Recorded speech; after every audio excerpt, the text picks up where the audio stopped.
आता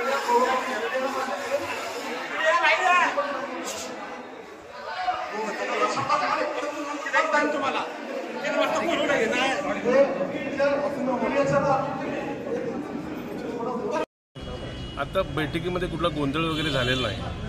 गोंधळ झालेल्या बातम्या आता मीडियामध्ये बघितल्या आणि जे खासदार साहेबाच्या विरोधातला जो बातमीमध्ये आलेला आहे ती 100% चुकीची बातमी आहे। असे कुठलाही विषय आत्मय झाला नव्हता। कार्यकर्त्याची भावना अशी होती की आम्हाला फक्त आधी बोलू द्या।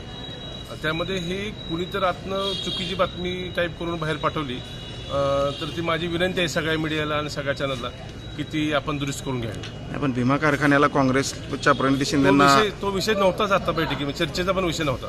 त्या विषयात चर्चा सुद्धा झाली नाही। चुकीची चर्चेवर हे बातमी बाहेर स्प्लिट झालेली आहे। एवढे युवक उभे का राहिले होते? मग एवढ्या युवकाची इच्छा होती की आम्हाला बैठकीच्या सेपरेट बैठकीत बोलू द्यावं। पक्षाने असं ठरवलं की प्रत्येक तालुक्याने बोलायचं आहे, फक्त एवढाच विषय होता। ठीक आहे।